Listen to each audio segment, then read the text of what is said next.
Statism is just the modern manifestation of slavery.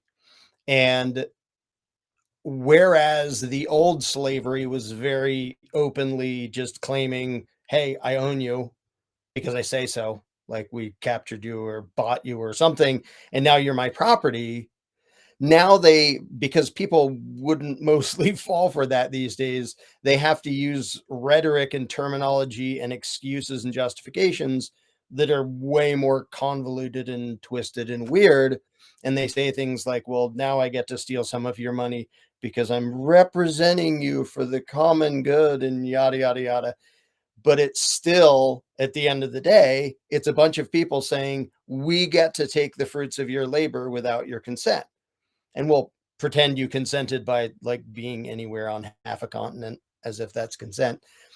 But it's basically just a more elaborate excuse for slavery to dupe more sophisticated human beings into accepting it and going along with it. Slavery is the idea that one person can own somebody else. And all ownership means, whether you're talking about a person or a chair, is you have the exclusive right to decide what's done with that. So if I own my car, I can give it away. I can park it in a field. I can drive it off a cliff. I can sell it to somebody. It's mine. And it's a little bit weird to talk about ourselves as if we own ourselves, but I often use that phrase. It's a little bit schizophrenic to say you own yourself. But I use that phrase because everybody understands what it means. And there are only two choices. There is you own yourself or you're a slave because somebody else owns you, whether it's one person or 50 people or a Congress or whatever it is. Somebody has the right and the final say over what is done with your time and your effort and your body.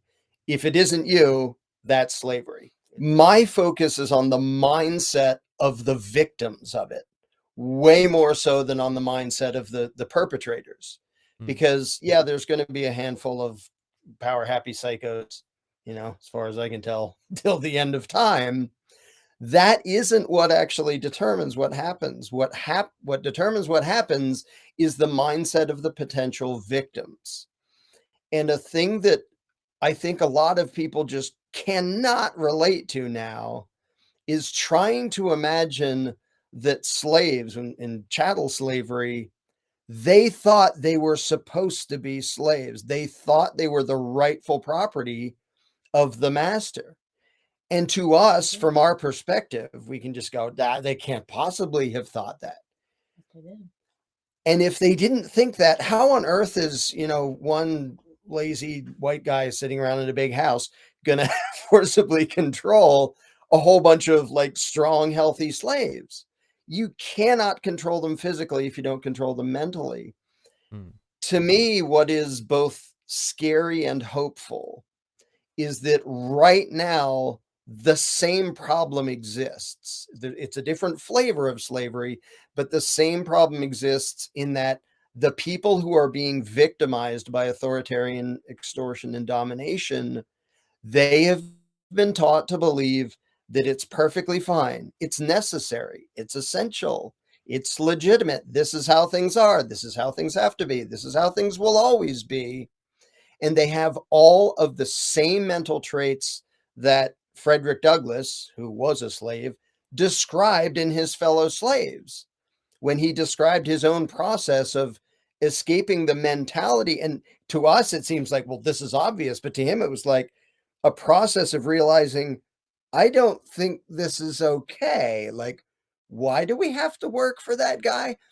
And like, why does he claim to own us? Now, for us living here and now, we'd go, well, that's obvious. Yeah, it's obvious because that's not something we were indoctrinated into.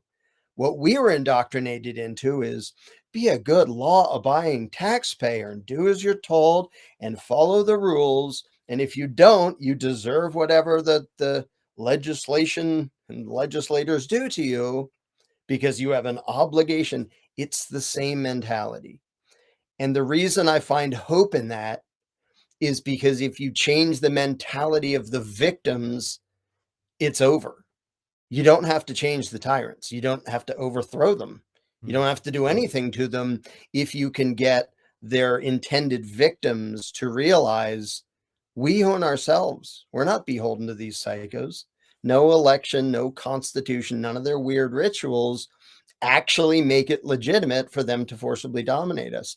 But it is a huge mental shift that people have to go through, just like it was a huge mental shift for Frederick Douglass to figure out this isn't okay. I'm not this guy's property. I don't have an obligation to work for him. I would be perfectly justified in running away or kicking his butt or something, doing whatever I have to reclaim ownership of myself. Mm. But the mental process has to happen first, which is why pretty much every project I do focuses on trying to get the victims of authoritarianism out of the slave mentality. Like you look at every tyrannical regime and you think, oh, the big nasty tyrant at the top. Well, where did his power come from? Where did he get all this money and his tanks and his bombs and stuff? Oh, they were paid for by the law-abiding taxpayers, and the trigger fingers pulling the guns for him were the normal people who chose to be thugs for the state, whether it's this country or any other country. And so it's so hard for people to realize, if they're good people and well-intentioned, that they're the problem.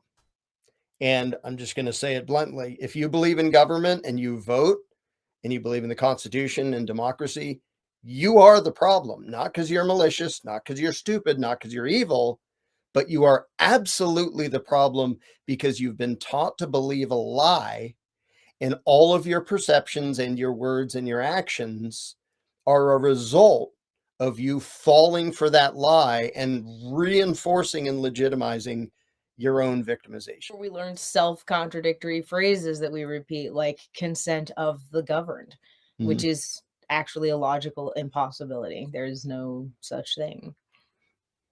Yeah, because if it's consent, then it's voluntary. And if it's being governed, it's coercion. And we're taught these things. And if we think that that's just reality, then you don't recognize it as indoctrination. You just think, oh, well, this is how things are. And good people pay their taxes and obey the law and yada, yada, yada. And the amount of indoctrination, the amount of the message of authoritarianism is just everywhere, but I don't know anybody who notices it until after they've given up the belief in authority. And then they notice it everywhere. They're like, how did I not notice? It's just, we're just bombarded with it everywhere from all sides, from the parents, from the teachers, from the politicians, from the cops, from the bureaucrats, from the media, from pretty much everybody we know, because they all believe the same status stuff. So we think we're growing up as these, learned, thoughtful, independent thinking beings. And no, we're not.